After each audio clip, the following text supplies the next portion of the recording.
আসসালামু আলাইকুম। আপনারা আপনাদের ইনএক্টিভ আইডি অ্যাক্টিভ করবেন কীভাবে? আপনারা সরাসরি চলে যাবেন গুগল বা ক্রোমে। তো গুগল বা ক্রোমে চলে যাওয়ার পর আপনারা সার্চ বার আসবে। তো আপনারা সার্চ বারে লিখবেন পিএম আর্নিং প্লাস। তারপর সার্চ বারে চলে যাবেন। সার্চ দেওয়ার পর আমাদের ওয়েবসাইটটি আপনাদের সামনে চলে আসবে। উপরে দেখতে পাচ্ছেন থ্রি ডট নামে একটা অপশন দেখতে পাচ্ছেন। তো থ্রি ডটে আপনারা ক্লিক করে দেবেন। তারপর দেখেন লগইন নামে একটা অপশন আছে। তো আপনারা লগইন অপশনে ক্লিক করে দেবেন। তারপর স্টুডেন্ট লগইন নামে একটা দেখতে পাচ্ছেন, স্টুডেন্ট লগইনে ক্লিক করে দেবেন।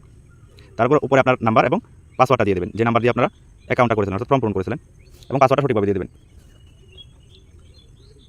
তারপর লগইন অপশনে ক্লিক করবেন। তারপর আবার উপরে দেখতে পাচ্ছেন থ্রি ডট নামে একটা অপশন। তো থ্রি ডটে ক্লিক করে দেবেন। তারপর প্রোফাইল নামে একটা অপশন দেখতে পাচ্ছেন, প্রোফাইলে চলে যাবেন।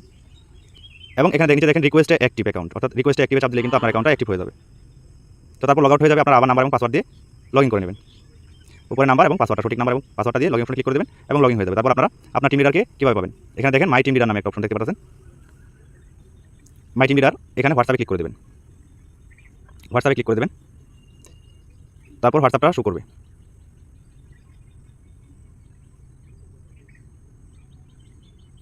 তো হোয়াটসঅ্যাপ চলে আসলে আপনারা এখানে লিখে দেবেন আমি আপনার নতুন মেম্বার, আমি আপনার নিউ মেম্বার। তো এই পর্যন্ত দিলেই হয়ে যাবে আপনার কাজ শেষ। আমি আপনার নতুন মেম্বার, আমাকে কাজটা বোঝাই দিন, এই পর্যন্ত দিলে আপনার কাজটা শেষ হয়ে যাবে। আর সকল ধরনের আপডেট পেতে আমাদের চ্যানেলটা অবশ্যই সাবস্ক্রাইব করে রাখবেন।